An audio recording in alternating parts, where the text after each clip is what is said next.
What's up YouTube, Del here from Zephyr, and today I am bringing you an Earthbound profile. At the end of the video as well, I'll also show you a really kind of cool combo that works with this deck incredibly well. And if you want to see a dedicated combo video, then get the video above 50 likes in the first 24 hours and I will bring that for you as well. But with all of that out of the way, please smash that like button, hit that notification bell and subscribe so you don't miss out on any more upcoming content. We're going to start by diving headfirst into the Earthbound profile. Now, as a note, this does not include the RUNICKs. If you want to play the RUNICK version, it is probably considered a little bit better. But honestly, I tried to avoid the RUNICK version of this. I wanted to kind of maintain a relatively 5Ds anime-esque feel to the deck, while also making it as competitive as possible without touching on the RUNICKs.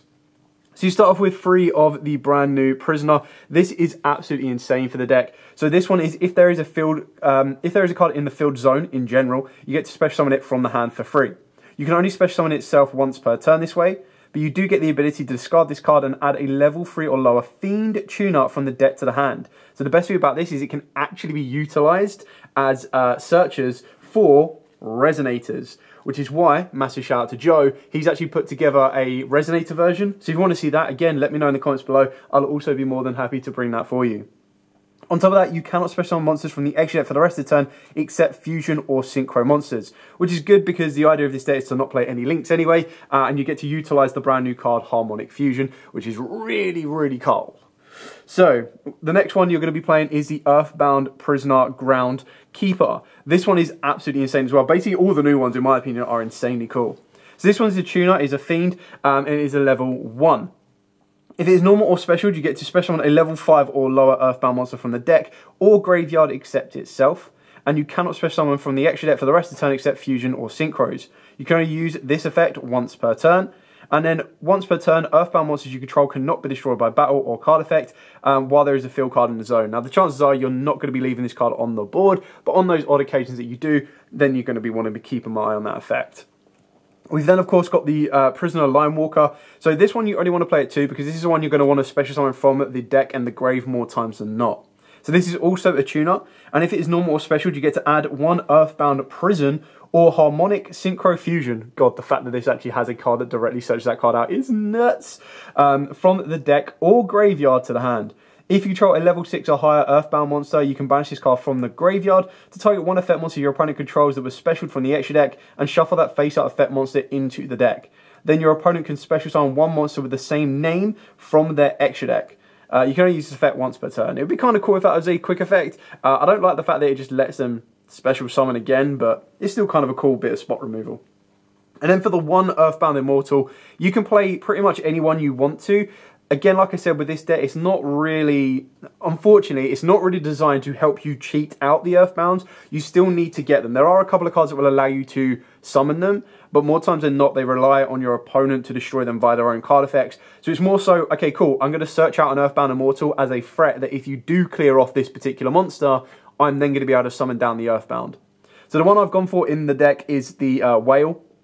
You can very easily play, the probably next best ones that you could probably consider is, of course, the Aspilapiscu. Now, the reason you'd go for this one is just for that bit of nice little bit of burn damage, alongside with the Lizard as well. That's also a really kind of cool one to go for. But one that is probably more aggressive than not. This one's very defensive, and I'll explain its effect in a minute. But you can go for Kakapakapu. Now, the reason you'd go for this one is because its effect is if it destroys an opponent's monster by battle, you get to inflict damage to your opponent equal to the destroyed monster's attack. So it's a very aggressive version.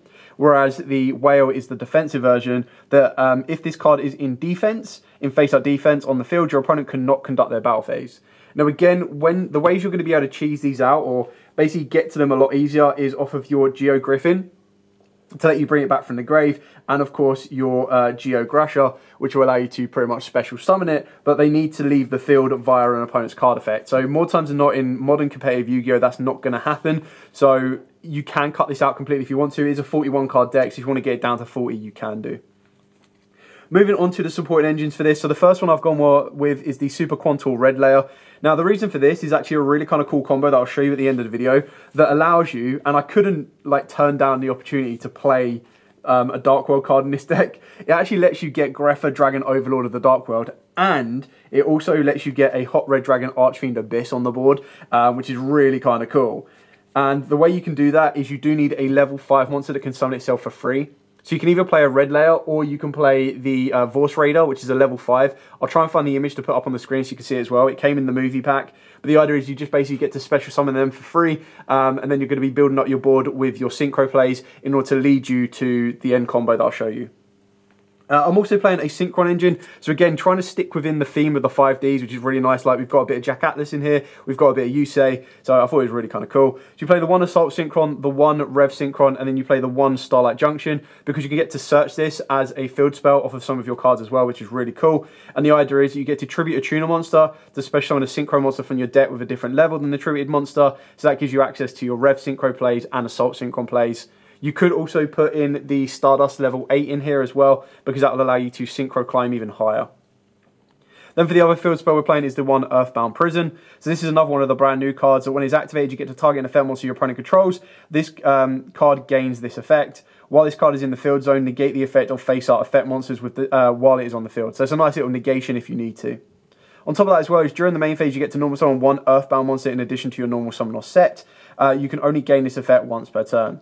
If this card in your possession is destroyed by an opponent's card effect, and you have an Earthbound monster in your field, I don't know why it says in your field, on your field or graveyard, I suppose that's why, because it's like in your graveyard or on your field, halve your opponent's life points, and if you do, negate the effects of all face-up cards your opponent currently controls. So that's, again, another nice board wipe, but it's like a board negation. But again, it's very rare with cards like this, when they have those clauses, the only time they'll ever be triggered by your opponent is when they don't read the card and they don't know what it does.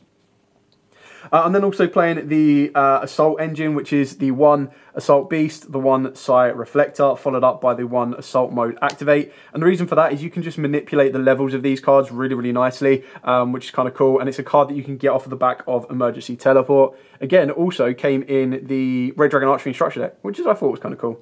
But the idea is you just can manipulate your levels, you can produce more synchro monsters, and keeping in mind that with harmonic synchro fusion, the idea is that you can use your tuners, manipulate the levels, and as long as those 2 monsters can be used as a fusion summon in one way or another, you're basically choosing what you would use as a synchro option to get you a synchro and a fusion. Moving on to the hand traps, of course, pretty standard on this one, triple Ash Blossom, triple Infinite Impermanence, and then as a flex spot, it's up to you. You can play Draw and Lock Birds. I kind of went with Nibiru just so that I have an option for a Ghost second if I need to. If your local environment is always playing around Nibiru, then you cut these out. You can put in Drolls, you can put in more board breakers like Droplets if you want to as well. But this kind of lineup I went with.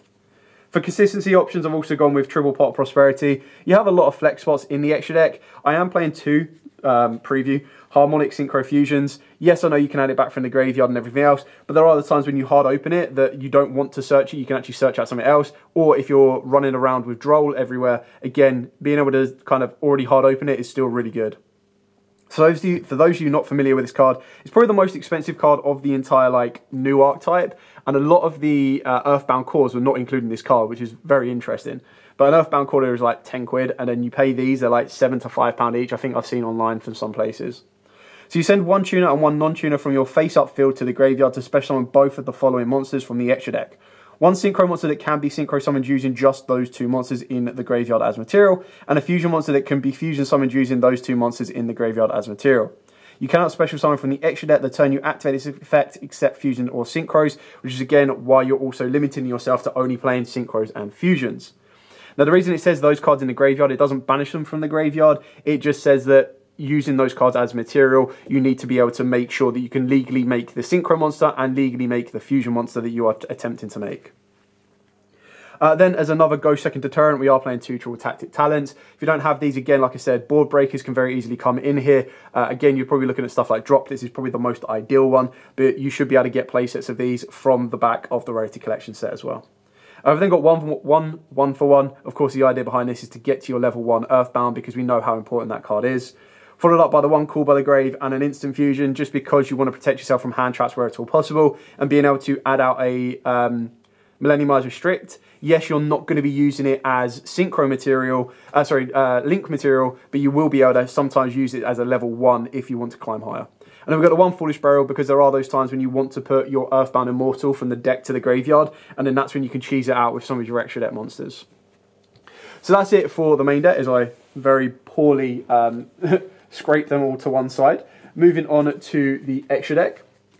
So from the extra deck, of course, we do play the one brand new Earthbound Servant Yugioh. So this is the brand new boss monster. So this one specifically requires an Earthbound Fusion and an Earthbound Synchro monster, and it must be Fusion summoned. At the start of the damage step, if this card battles an opponent's monster, change that monster's attack and defense to 0. If a monster or monsters in your opponent's possession is destroyed by battle or card effect, you can destroy all cards your opponent controls. So a nice little board wipe off the back of that as well. You can only use this effect once per turn. And then once per turn, if this face-up card in its owner's control leaves the field because of an opponent's card effect, you get to special summon an Earthbound monster from the deck or extra deck. So again, it can cheese out some of your other Earthbound cards, but more times than not, you could also use it to bring out the whale. And then you're kind of locking up the board or defending the board up. I feel that the whale is kind of like the best all-round defensive option. There are ways that you can get it, because if you have access to the field spell and then you go through your Earthbound level 1 into a 3, you've got your 2 monsters on the board already and you've got your Harmonic Fusion.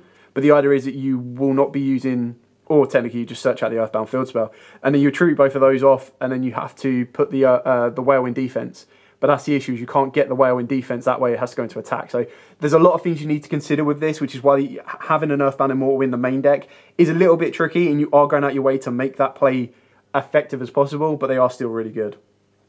We've then got the one Yugioh Kraken. This one needs 2 Earthbound monsters, and if it is special summoned, you get to add a field spell from the deck or graveyard to the hand. If a monster or monsters is specialed from your opponent's extra deck, except during a damage step, you get to destroy as many monsters your opponent controls as possible that was special summoned this turn. And if you do, inflict 800 damage to your opponent for each monster destroyed, which is really, really nice. And then one that didn't come in this set, but came out in Age of Overlord, is the Yugioh Gremliner. You don't have to play this if you don't want to, but it does require an Earthbound monster and a Dark monster. If it is special summoned, you get to add an Earthbound monster from the deck to the hand, and you can target one Dark Synchro monster you control. It can attack directly this turn. If a monster or monsters your opponent controls is destroyed by an Earthbound card effect, except during damage, you can target one of those destroyed monsters, inflict damage to your opponent equal to that monster's original attack. You can only use each effect once per turn. And then of course we get the brand new Yugioh Griffin. So it requires a Dark Tuner specifically, which should be absolutely fine, and then a non-tuner. It has a quick effect to special on an Earthbound monster from the graveyard in defense, which is why it's really kind of cool, or more ideal, to get the whale to the graveyard to then bring it back and then build your board off the back of it. Except itself. You can't special summon from the extra deck for the rest of the turn except Fusion or Synchros, and if this card in its owner's possession is destroyed by an opponent's card, you get to destroy one card on the field, then inflict damage to your opponent for each Earthbound monster with a different name in your field or graveyard. Only use each effect once per turn. And then we've got the Yugioh Gremlin. Now, I'm only playing one of this, but you could very easily play 2 if you wanted to. So again, one Dark Tuner and one or more non-tuner. During the main phase, quick effect, you get to target a face-up monster your opponent controls. Your opponent gets to choose one of the following effects to apply. Either you destroy that monster, or you gain life points equal to that monster's attack. During the battle phase, as a quick effect, you can fusion summon one Earthbound Fusion monster from your extra deck by banishing its materials from your hand, field, and or graveyard. So this is how you can very easily cheese into the Yugioh Grasher. But again, it requires you to have them in the graveyard already. And then, of course, we've got the Millennium Eyes Restrict. This is basically off of the back of your Instant Fusion. And then the only other Fusion monster that I choose to play is the one Greffa Dragon, just because of that combo. I was like, yo, this combo's great. I get to bring out a Greffa Dragon, which sets me up with a nice little negate, and I get to set up with a Hot Red Dragon Archfiend Abyss. Again, I'll show you that combo at the end of the video. You don't have to play this. You can play, like, any other monster. But the idea is that you're going to cheese yourself out into a Muddy Mud Dragon. And off the back of that, your Muddy Mud Dragon acts as Greffa Dragon, Lord of the Dark World, and you just need one Dark monster. So you get into this, and then because your Muddy Mud Dragon is a level 6 Dark Dragon, the other monster is the level 3 Tuner, which is the Earthbound monster, so it gets you both of these, which I thought was just absolutely amazing. Then, of course, you've got just generic synchros. You've got your Baron, you've got your Ancient Fairy Dragon, so pop the field spell, gain 1,000, get the next field spell. And then when you're going for your H, you've got the option of going into Scarred. And the idea is off the back of the Scarred, you can also go into your Red Dragon Archfiend if you do get rid of this or your opponent gets rid of it. And the way you get into this is, again, it's generic. It just needs a non-tuner Dark monster. And the idea is that when you're able to fuse into 2 Earthbound monsters, which is obviously a 5 and a 3, you're able to get into this very easily. And then you can cheese this out while also getting into your Kraken, which is kind of cool. And then the last one we've got is the 100 Eyes Dragon. You don't have to play this, but the idea is that this is like the generic or the Earthbound originator. And this one can, again, very easily get you into an Earthbound monster. So once per turn, you can activate this card's effect, removing from play one level 6 or lower Dark effect monster from the graveyard. Until the end phase, treat this card's name as that monster's name, and it gains the same effect as that monster with the that was face up on the field. While this card is destroyed and sent to the graveyard, you get to add an Earthbound monster from the deck to the graveyard, from the deck to the hand. Now the idea is you can actually copy your Reflector. You can't do it the same turn because Reflector is a hard once per turn, but you get to do it the next turn and then you can use Reflector's effect. If you don't want to play 100 Eyes or any of the other cards I've shown you, another cool two options is Shen Shen and of course Dawn Dragster as well. Both of these are really cool. You've got a generic 7 that can help you negate spells and traps, and you've got a Shen Shen that will allow you to basically completely banish like cards that are sent from field to grave, which is really kind of cool as a nice little option. So now I'm going to show you the Grepher and the Abyss combo so you can see exactly what this deck can do, which is incredibly fun and I can't wait to show it. So the 2-card combo basically consists of your level 5 extender, which again can be Red Layer or of course the Vorse Raider, and then access to your level 1 Prisoner, which can also be your level 5. So you've got 2 accesses points to get to this as well. So we're going to start off with the base minimum. You're going to special summon out your level 5 very nice and easily, and then you're going to normal summon down your level 1. The level 1, of course, is going to allow you to special summon out the Line Walker level 3 directly from the deck, and this will then allow you to add your Harmonic Synchro Fusion. You'll then normal synchro a level 5 of the level 1 in order to go to your Muddy Mud Dragon. And now what you have on the board is the ability for a synchro level 9. So if you wanted to, you can also go Shen Shen as well. But because we do have that dragon, you get that ability to go into a nice hot red dragon Archfiend Abyss, while also giving the option to substitute this for the Grepher Dragon Lord of the Dark World to give you the Overlord as well. So you're going to activate your Harmonic Synchro Fusion, you're going to use both of these, and that's going to allow you to get out your Grepher Dragon Overlord, while also being allowed to get you your Red Dragon Archfiend Abyss. On top of that, you're still going to have your 3 original cards that you started with, so that gives you your guaranteed discard fodder for your Grepher Dragon Overlord, while also maintaining you've got additional hand traps or just ways to improve the board as well, should you want to. So that's it for the entire profile and combo. Like I said, if you want to see a dedicated combo video showing you all the different outcomes for cards like Harmonic Synchro Fusion and just how easy it is to get there, then make sure you get the video above 50 likes and I'll be more than happy to bring that for you. But for now, as absolutely always, like, comment, subscribe, share, stay safe, and of course, happy dueling.